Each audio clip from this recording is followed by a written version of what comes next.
Good evening, angels, or good morning, good afternoon, whenever you're tuning in with me. This evening, I wanted to start a message with being present in the moment and choosing to really live intentionally. I think from day to day, we sit in this remnants of, tomorrow I'll get this done, or tomorrow I'll start. And in some regards, some things can be held off and some things we can wait to start. But if we know we're feeling that drive and feeling that push and we want to strive towards our goals and reach the things and aims we want to reach, we have to be living consciously and choosing intentionally. So first off, before I start this video fully, I wanted to do a tune in with my beautiful Tibetan bowl. I brought this a few months ago and I've literally used it about 3 times. But I absolutely love Tibetan bowls. I love crystal bowls. Just sound healing overall. It's absolutely beautiful. So yes, let's tune in with that together.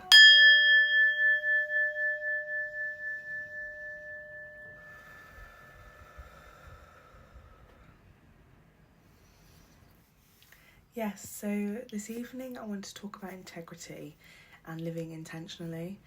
When I think about integrity, I think about being honest, I think about being clear and being truthful about your own needs, wants, desires, and how you expect other people to treat you, how you let other people treat you, how you treat yourself, how you show people that you're allowed to be treated and how you expect to be treated.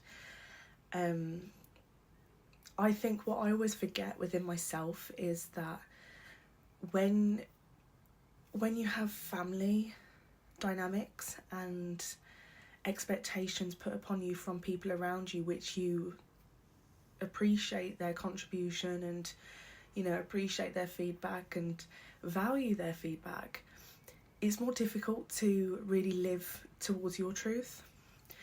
And that can be very difficult to navigate, and I just want to put out there it's difficult for a lot of people, and it's something that a lot of us experience because when we're in our little bubble with our family and our people that are around us continually, they're going to have infiltrations in our choices and how we choose to present ourselves into the world. And I think this kind of makes sense as to why when we're in different social settings with different people, or when we move to a new city, or we move to somewhere where people don't know us, we're allowed to act as a different person. We're bringing that person who we want to experience, who we want to bring into life, because we can. We're not held back by expectations or different beliefs, this isn't always to say that people's beliefs is inherently bad.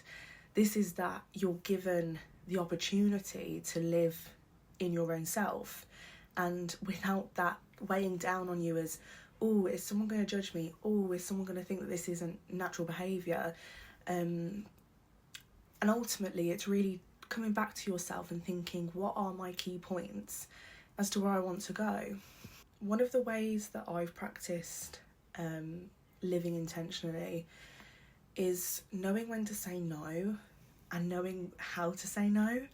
Sometimes, we think it's just, no, I don't want to do that. And yeah, you don't have to explain yourself, but when you appreciate someone's, or value someone within your life, you don't want to just say no, but it's good to say no with a reason, just so that we can have, a respectful conversation and hopefully open to the point where we're understanding each other and realising where both parties are coming from.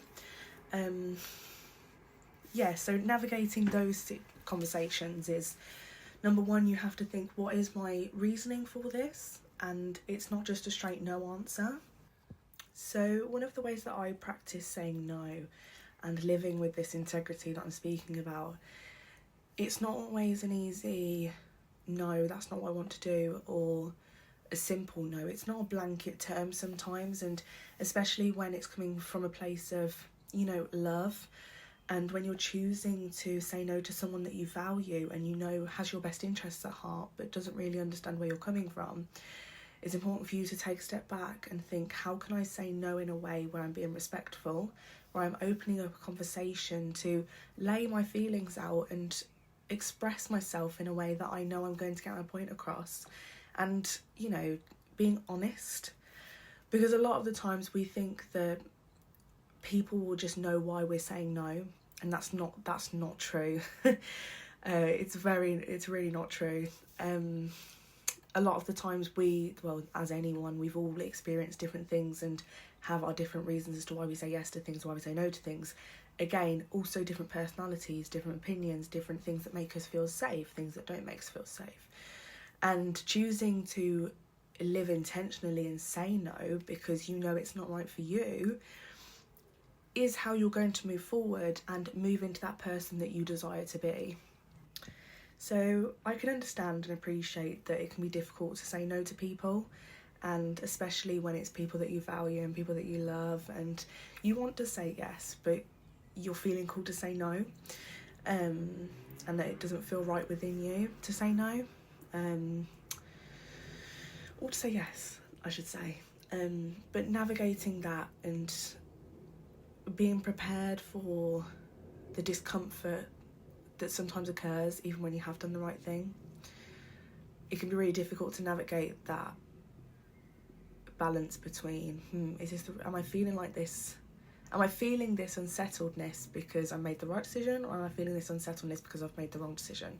And this is where sitting down and calibrating and reflecting on where it is that and how it is that you've come to this reasoning. With that unsettled feeling or settled feeling, it can be very difficult to navigate. Something that helps me practice is writing and just spilling onto the page. You know, it's not, as much as I love prompts, I absolutely love prompts. I love when I can tune in and reflect on a question that I'm asking myself. It's also good to just blurb onto the page, and at least you know that, you know, say you haven't got people around you that you can talk to, you can always look back on those writings, or at least once you've got it out, you've give yourself that freedom to express. So yeah, sitting with that unsettled feeling is natural, and trusting that in time, because time is a healer and time is something, although I kind of sit with a discrepancy with this saying. I do believe time's a healer, but then I also think, do you heal with time? Like, you're moving through time and healing alongside it, but again, that takes work and that takes conscious living and being honest about where you're at. So yeah, just trust the timing, trust that you made that decision with reason, and that you're saying no or saying yes was because you've made an informed decision. And if you feel like you haven't made an informed decision, that would be a reason to really reflect and sit back. Someone I love very dearly always says, you know, pros and cons lists, pros and cons, which sounds like, I don't know, maybe not, but it's a good thing to do. And I said maybe not in the terms of like people think, no, I won't do that, but it's a good thing to do because you're seeing visually what it is that's good and what it is that's not so good, and where it is that you can compromise, but not to your own expense. Not too much anyway. I know that there's leeway and you know, giving things time and, you know, not expecting too much, but know your worth and your value, and don't allow yourself to be trampled all over. So yes, that is my message of today, and in reflecting upon this message, I would just like to ask you all to sit with yourself and think, where is it that I'm overgiving? Where is it that I'm not giving enough? Where is it that I feel like I'm not living with intention day to day to move to the place where I want to be, to move to the person that I want to be, and what is holding me back? You know, to really sit with that and reflect. Give yourself time, give yourself grace. Grace goes a long way. You know, you're just navigating this human experience, and, you know, just give yourself that love and compassion that you deserve. So have a wonderful day or night whenever you're watching. Do subscribe if you liked this video, as I'm still navigating my pinpoint of how I want my content to be. Any tips on what you think I should do with my videos would be greatly appreciated. And yes, have a wonderful day or night whenever you're watching. Lots of love, angel guidance.